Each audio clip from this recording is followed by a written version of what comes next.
북저널리즘 위크엔드 시작합니다.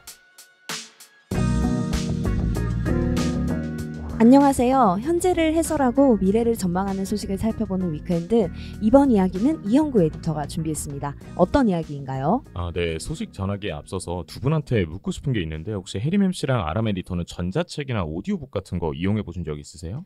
저는 가끔 심심할 때 들어보는 것 같아요. 심심한데 그냥 듣고 싶을 때 있잖아요. 집에 TV가 없으니까 뭔가를 틀어놓고 싶은데 근데 또 막 정보감 있는 건 싫고 그냥 이렇게 뭐 가볍게 듣고 싶다 할 때 요즘엔 또 구독 사이트가 많잖아요. 그런 데서 이제 맞아요. 오디오북 많이 들어본 것 같아요. 아람 에디터는 어때요? 저는요, 사실 우리나라의 전자책 시장이 제대로 생기기 이전에 아마존 킨들 직구해가지고 영어 잘 하지도 못하거든요. 영어도 잘 못하는데 그때는 지금처럼 번역기 같은 것도 잘 안 돼 있었단 말이에요. 그런데 굳이 아마존 킨들을 직구해서 그 당시 제가 처음으로 샀던 그 전자책이 뭐였냐면은 에릭 클립튼 자서전이었어요. 진짜 얼리 어답터네요. 네, 정말 내 멋에 살았던 묻지고 싶은 욕망에 살았던 한때였는데 그때부터 이제 전자책 쓰기 시작해가지고 지금도 전자책 많이 이용하고 있고요. 사실 좀 가볍게 읽고 넘길 수 있는 소설들 아니면은 뭐 내가 이 작가 참 좋아하지만 아무리 좋아해도 이 책은 내가 한 번 읽고 다시는 안 읽겠지, 이런 책들, 이런 건 전자책 많이 이용하고 있습니다.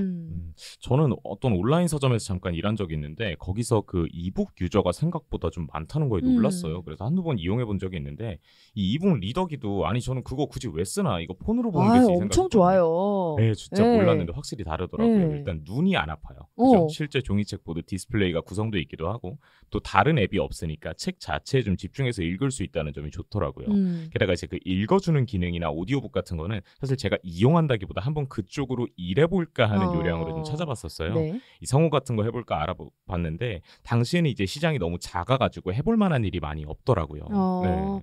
그럼 오늘 전해주실 소식이 바로 이 전자책과 오디오북 관련한 소식인 건가요? 네, 맞습니다. 한국에서는 이제 기사로 많이 소개되지 않고 있는데 이 세계적으로 유명한 전자책 사이트인 프로젝트 구텐베르크라는 곳이 있어요. 근데 여기서 5,000권 이상의 전자책을 오디오북으로 변환했다고 해요. 근데 뭐 이렇게만 들으면 서비스를 뭐 그냥 확장하는 건가 싶은데 주목해야 될 건 시간입니다. 이 작업을 거의 하룻밤 만에 해냈다고 해요. 5,000명이 해도 힘들 것 같은데 하룻밤 사이에 5,000권 넘게 오디오북화를 했다. 이게 어떻게 가능한 거죠? 저도 진짜 깜짝 놀랐는데 이걸 위해서 이제 마이크로소프트 그리고 이제 MIT랑 협력을 했다고 합니다. 근데 여기 쓰인 게 이 마이크로소프트의 텍스트 투 스피치, 우리가 TTS라고 부르는 기술이죠. 그래서 일종의 생성 AI를 이제 이용했다라고 보시면 되는 거예요. 그래서 이게 원래 마이크로소프트의 클라우드 사업자 애저 있잖아요. 근데 여기서 지원되는 기능이라고 하더라고요. TTS 하면은 뭐 네이버가 굉장히 잘하는 거이기도 하고 유튜브에서 또 가끔 나오잖아요. 자기 목소리 이제 굳이 녹음 안 하고 이제 텍스트에서 TTS로 변환을 해서 이제 음성을 더 씌우는 그런 기술인데 이게 뭐 저는 굉장히 쉬운 기술인 줄 알았어요. 근데 마이크로소프트와 MIT까지 붙어서 한다는 거는 뭔가 다른 점이 있겠다 싶은데요. 네, 이게 그 새로운 신경망 모델이라고 하는데 디테일적으로 기술적으로 얼마나 뭐가 다른지라기보다는 조금 이해하기 쉽게 풀어볼게요. 이게 사실 프로젝트 구텐베르크랑 몇 연구진이 9월 7일에 그 아카이브 있죠, 논문들 모아놓는 사이트, 거기에다가 짧은 기술 논문을 하나 올렸어요. 근데 그게 이제 대규모 자동 오디오북을 생성하는 것에 관한 논문이었거든요. 그러니까 차이점이라고 한다면 이제껏 구텐베르크 컬렉션에서 모아온 이 전자책을 자동으로 오디오북화한다는 거예요. 그것도 대량으로. 그래서 이 많은 책들 중에 오디오북으로 만들면 좋을 책이 뭘지 적절하게 일단 하위 집합을 식별할 수 있다고 하고요. 이 수백 권의 책에서 병렬로 작동하는 거예요. 그러면서 빠르게 완전 공장처럼 오디오북을 막 찍어낼 수 있는 기술이라는 거죠. 그러니까 왜 사람이 직접 TTS와 하는 그 알고리즘에 뭐 하나하나 전자책을 막 넣어서 이렇게 만들어지는 게 아니고 뭘 넣을지부터 실제 생성까지 AI가 완전히 알아서 하는 게 요지인 겁니다. 그러니까 인간이 결정하지도 않고 뭐 넣지도 않고 그냥 아예 사이트에서 자동으로 굴러가게 만든 거네요. 맞습니다. 이 기술 이름 자체도 그래서 Large Scale Intelligent Microservice라고 하더라고요. 이 마이크로 서비스라는 게 다른 프로세스와 통신하는 소규모 독립적인 프로세스라고 하더라고요. 근데 이게 복잡한 작업을 많은 단순한 구성 요소로 분해하는 데 사용되는 그런 거래요. 그러니까 말 그대로 이제 그 도서관 수준으로 콜렉션을 갖춘 곳에서 사용하기 용이한 기술을 쓴 거죠. 네. 듣는 것도 뭐 사이트에서만 들을 수 있는 것도 아니더라고요. 뭐 스포티파이, 애플 팟캐스트, 구글 팟캐스트 이런 데서도 들을 수 있게 해놨더라고요. 아니 근데 저는 좀 궁금한 게 이 네. 프로젝트 구텐베르크가 대체 뭐 하는 데예요? 뭐 전자책이 굉장히 많고 이거를 네. 또 오디오 북화하고 뭐 이런 시도를 이어가는 거 보니까 뭔가 만만한 곳은 아닌 것 같은데. 그렇죠. 이 프로젝트 구텐베르크는 이 세계에서 가장 오래된 디지털 도서관이라고 할 수가 있어요. 네. 이 인류의 자료를 모아가지고 전자정보로 저장하고 배포하는 그런 프로젝트인데 1971년에 시작됐습니다. 이 마이클 하트라는 사람이 시작을 했고요. 왜 구텐베르크가 그렇잖아요. 인쇄술을 통해서 이제 그 지식의 전달을 확장시켰잖아요. 네. 그러면 구텐베르크 혁명 이러죠. 그런 것처럼 인터넷에 이 전자화된 문서를 저장해놓고 누구나 무료로 책을 받아 읽을 수 있는 그런 가상 도서관을 만드는 걸 목표로 이 프로젝트가 창설이 된 거예요. 네. 물론 이제 저작권이 만료된 퍼블릭 도메인의 교양 서적이 대상이고요. 아직은 좀 북미 책들이 많은 게 좀 한계입니다. 네, 그런 만큼 이제 수많은 자원봉사자들이 인터넷을 이용해서 기여해서 만들어지는 그런 프로젝트고 고전 같은 원문이 되게 많대요. 네. 그래서 애초에 읽기의 민주화를 표방하면서 출범한 이런 프로젝트인 거죠. 좀 오픈 액세스 개념과 좀 맞닿은 프로젝트라고 요약을 할 수 있을 것 같은데. 네, 맞습니다. 네, 그럼 오디오북을 만드는 것도 뭐 이렇게 이거 잘 만들어가지고 뭐 신아람 에디터 같은 사람한테 팔아야겠다 이렇게 돈 벌려고 하는 게 아니라 그냥 저 킨들 듣는 사람, 킨들 듣는 사람한테 팔아야겠다. 팔아야겠다 이게 아니라 진짜 오픈 액세스 취지에 맞게 이제 공익을 위해서 하는 거라고 볼 수 있겠네요. 맞습니다. 이 오픈 액세스가 처음엔 좀 저작권에 관한 게 주가 되는 운동이었다고 생각을 하는데 그 의미가 계속 확장이 돼 왔잖아요. 네. 뭐 언어의 다양성은 물론이고 텍스트를 읽기 어려운 사람들도 읽을 수 있는 책을 만든다던가 뭐 미술로 넘어가면 미술 작품을 대체 텍스트화하고 그걸 읽어주는 서비스를 한다든가. 그래서 이 프로젝트 구텐베르크의 오디오북도 그런 방식에서 읽기의 민주화를 강조를 하고 있는 거예요. 그래서 애초에 그 기술 논문 하나 발표됐다 그랬잖아요. 그 초록의 시작이 그렇습니다.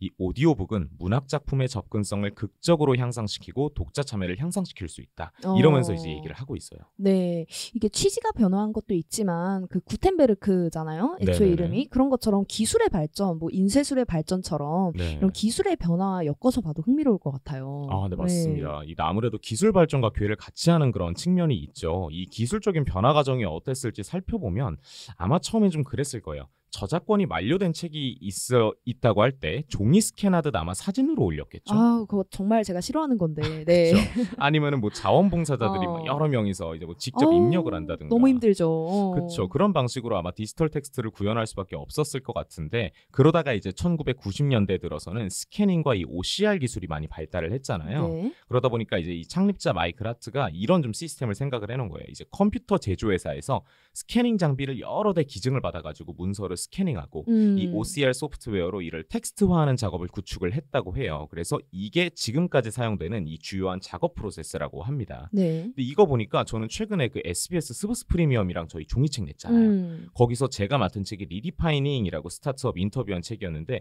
거기서 본 리멤버라는 이 스타트업이 생각났어요. 리멤버는 저도 이용을 하고 있는데 네. 그 명함 찍으면 바로 이제 인식을 해줘서 저장을 시켜주잖아요. 네. 맞습니다. 저도 그래서 되게 편하게 쓰고 있었는데 이 리멤버도 OCR 기술을 기반으로 하지만 그럼에도 당연히 이제 오류가 원래 많았다고 해요. 근데 이게 명함이라는 게 잘못 입력되면 전화 잘못 가고 그렇죠. 큰일 나죠. 큰일 나죠. 메일 잘못 가고 대회비 날라가고 이렇게 되는 건데 이걸 교정하려고 인력을 엄청 늘려가지고 오류 부분을 수기로 꼼꼼히 완성하는 작업을 했대요. 네. 엄청 막 한 만 몇 명을 이렇게 뽑아가지고 그러다 보니까 그게 사실 유지가 안 되잖아요. 그래서 OCR 기술 자체를 고도화하는데 엄청 집중했다고 하고요. 결국 오류를 획기적으로 줄이면서 지금의 리멤버가 탄생했다는 그런 얘기입니다. 이게 오디오북에서도 비슷한 게 일어났다 이렇게 볼 수 있겠네요. 맞습니다. 지금 오디오북화하는 걸 자동화한 것도 비슷한 맥락인데요. 이 오픈 액세스 운동의 취지가 좀 넓어지면서 당연히 거기에 수반되는 기술도 따라가게 되잖아요. 근데 처음에 오디오북을 만들려면 어떻게 해야 될 것 같으세요? 일단 사람을 많이 뽑아야겠죠. 맞습니다. 네, 뭐 목소리도 필요하고. 네. 근데 이게 또 비영리 운동이잖아요. 그러니까 그렇죠. 돈을 펑펑 써가면서 할 수도 없는 노릇이에요. 그래서 왜 나무위키 같은 게 집단지성으로 굴러가잖아요. 네. 그죠? 그런 것처럼 여기서는 자원봉사자를 받아가지고 텍스트를 음성화시킨 모양이에요. 그래서 왜 무료 공개 도메인 오디오북 사이트인 이 리브리복스라는 것과 연동이 되어 있거든요. 여기 접속을 하면은 이제 미국의 저작권 만료 도서에 한해서 여러 장을 읽고 녹음할 수 있게 그 자원봉사자 지원란이 있습니다. 네. 사이트 설명에 보면 출판한 지 한 95년 된 도서를 우리는 인터넷에 기록한다는 의미라 이러면서 막 취지를 설명을 해요. 그다음에 모든 언어로 책을 녹음하려고 한다라고 말을 해요. 네. 게다가 뭐 전문 성우일 필요 없고 뭐 오디션 보거나 샘플 보낼 필요도 없다. 그냥 책을 선택하고 읽고 보내달라. 캐릭터 캐스팅도 이 내부적으로 토론에 의해서 좀 이렇게 이루어지는 모양이에요. 네. 굉장히 좀 신기한 프로세스네요. 그렇죠. 네. 가뜩이나 이 오디오북 만드는 게 돈이나 인력이 엄청 쓸 것 같거든요. 그쵸. 네. 그런데 또 이제 오픈 액세스고 공익을 위해서 비영리로 하는 거다 보니까 네. 좀 더 어렵고 더 오래 걸리는 지점도 있었을 것 같아요. 그렇죠. 네. 그러니까 이렇게 AI로 대규모 자동화가 필요했던 거죠. 아까 그 언어의 다양화를 잠깐 짚었는데 이게 돈 벌려고 하는 게 아니니까 대충 사람들이 좀 많이 쓰는 언어만 골라서 하기도 좀 그런 거잖아요. 그렇죠. 영어만 하면은 또 저 같은 사람은 이제 분노한단 말이에요. 맞습니다. 네. 그래서 모든 언어로 기록되는 게 이렇게 중요한데 그걸 이제 텍스트로 하기도 어려운데 오디오로 하나씩 받아서 한다? 사실 엄청나게 지난한 일이죠. 실제로 이제 프로젝트 구텐베르크는 이 다중 원본 제공을 되게 중요시하고 있고요. 게다가 이게 애초에 캐스팅이 짠 완료돼가지고 딱딱 진행되는 게 아니라 여러 자원봉사자를 기다려야 되잖아요. 그렇죠. 그러다가 캐스팅이 완료되면 그때 하나하나 받아서 편집하고 출판하는 거니까 이 과정이 아마 더 속도가 안 날 거예요. 뭐 논문에서도 수백 시간이 걸리는 일이다 이러더라고요. 그러다 보니까 어찌 보면 이런 돈 안 되는 자동화 프로젝트에 마이크로소프트도 MIT도 좀 취지에 공감해서 협력한 게 아닐까 하는 생각이 드는 거죠. 이런 좀 배경을 듣고 나니까 이런 식의 작업을 해서 오디오북 컬렉션을 낸 게 굉장히 의미 있는 일이었다고 생각이 드네요. 네. 어쨌든 이거를 이제 다시 처음으로 돌아가 보면 이게 하룻밤 만에 이루어진 거라면 다른 이제 영리 목적의 사이트들에서도 충분히 가능한 일이잖아요, 사실. 그렇죠. 네. 사실 아까 말씀드렸듯이 이거는 그 애저에서 지원하는 서비스를 기반으로 하기 때문에 다른 영리 목적의 전자책 사업자도 돈을 내고 그냥 이걸 이용하면은 아마 충분히 구축할 수는 있게 될 거예요. 네. 그래서 이 소식을 이제 그 쿼츠가 보도를 했는데요. 그러면서 짚은 게 할리우드 파업입니다. 좀 핫했죠. 네. 네. 지금 그 현지 시간 9월 24일자로 일단 그 미국 작가조합 파업은 잠정 합의를 이뤘다라는 보도가 있긴 했어요. 물론 이제 노조원들 투표 거쳐야 됩니다. 그쵸. 근데 이게 사실 끝이 아니잖아요. 작가 파업에 이어서 지금 16만 헐리우드 배우가 소속된 이 배우 방송인 노동조합이 7월 14일부터 파업을 쭉 이어가고 있죠. 이들이 이제 파업에서 주로 요구한 것 중 하나가 이제 AI로 인해서 방송계 인력이 대체되는 이런 현실에 대한 거잖아요. 네. 근데 이번 구텐베르크 오디오북 컬렉션이 짠 하고 나온 거죠. 그러니까 엄청 큰 위기로 아마 다가왔을 겁니다. 그러니까 이게 작가 노조와 달리 배우 조합은 아무래도 파업이 좀 더 장기화되지 않을까 하는 생각이 들고요. 이 할리우드 파업 관련해서 해림 MC도 익스플레인드로 한번 써주지 않으셨었나요? 네, 맞습니다. 이 배우와 작가 조합이 이 AI로 인해서 딥페이크 기술로 인해서 이 배우들의 초상권이 침해되고 또 창작 윤리에도 문제가 생길 수 있다. 이런 우려들을 좀 제기를 했거든요. 그래서 AI를 사용할 때 배우의 디지털 초상권을 보장하겠다, 해야 된다라고 그 측에서 밝히기도 했는데 사실 조합에서는 그런 해법이 사실 비현실적이다 이렇게 왠지 그렇죠. 지적하기도 했고요. 네, 영화배우 조합의 의장인 프렌 드레셔는 또 AI가 창조적인 직업에 실존적인 위협을 가하고 있다. 지금 우리가 바로 서지 않으면 우리 모두가 기계로 대체될 것이다. 또 이런 주장을 했어요. 그렇죠. 지금 그 배우들이 지금 그런 얘기를 하고 있는데 근데 이게 작가나 배우보다 문제인 게 바로 지금 성우들인 거예요. 이 대부분의 성우들은 게다가 이 노조에 속하지가 않습니다. 이 전국 성우협회가 실시한 2022년도 미국에 있는 협회입니다. 설문조사에 따르면 이쪽에 종사하는 사람들 중에 약 18%만 이 그 작가 조합의 회원이래요. 그 설문조사에서 64% 이상은 아예 아무 조합에도 속해 있지 않은 비노조원이라고 하더라고요. 그러니까 가뜩이나 성우 분야는 아무래도 화면을 구현할 필요가 없잖아요. 그쵸. 그러다 보니까 AI 기술로 전환하는데 아마 품이 좀 덜 들 텐데 이렇게 더군다나 업계 자체가 그다지 조직적인 성격도 아닌 거예요. 그렇기 때문에 이 쿼츠가 이 분야에서 AI가 성우의 일자리를 생각보다 빠르게 앞으로 차지할 거고 이 성우들이 이걸 지키려면 아마 좀 뭉쳐야 되지 않을까 이렇게 좀 얘기를 하더라고요. 근데 저는 정말로 이 오디오북을 자동화하는 이 서비스가 성우의 일자리를 대체할지 잘 모르겠는 게 이 AI가 사실 잘할까? 저는 의심이 되거든요. 그 오디오북의 묘미 중 하나가 그 굉장히 이제 실감나는 연기 그리고 그 정확한 딕션 이런 게 또 매력인데 네. 그만큼 인간 성우의 가치는 더 올라가지 않을까. AI가 그냥 이렇게 찍어내는 것보다 인간 성우의 오디오북을 더 듣고 싶지 않을까 싶거든요. 네, 네 특히 더 뭐 문학이나 이런 계통은 더 그렇지 않을까. 그쵸. 네, 아람 에디터는 어때요? 일단 AI가 가지고 올 수 있는 창작 영역에서의 부작용이라는 것이 한마디로 부익부 빈익빈이라는 말로 요약될 수 있을 것 같다라는 생각을 저는 하고 있어요. 예를 들면 최근에 우리 또 스티븐 킹 선생님이 내 작품 다 AI한테 마음대로 학습시켜라. 네. 요거는 가진 자의 여유죠. 그쵸. 네. 나는 뭐 얼마든지 AI보다 내가 당연히 더 잘 쓰니까 나 얼마든지 계속 쓸 수 있거든. 요런 자신감 아니겠어요? 근데요, 우리가 달리나 미드저니 같은 걸로 이미지 만들어 봤잖아요. 저희는 아무래도 이제 콘텐츠 만드는 사람들이다 보니까. 근데 그 퀄리티가 그대로 갖다 쓰기에는 조금 애매하죠. 쓸 수 있냐 없냐? 쓸 수는 있다. 근데 그냥은 솔직히 못 쓰겠고 좀 만져야 쓰겠고 그리고 만족스럽냐 그렇지 않냐? 막 만족스럽진 않다. 이런 느낌이잖아요. 현재의 AI 기술이라는 게 딱 이런 것 같아요. 그러니까 이제 기사에 있어서도 저숙련자 들 그리고 이제 뭐 그 예를 들면 이미지 생성에 있어서도 저숙련자들의 수준까지는 어느 정도 왔다. 그렇게 되면은 사실 비용도 저렴하고 더 빠른 AI로 그 부분은 대체가 빠르게 되겠죠.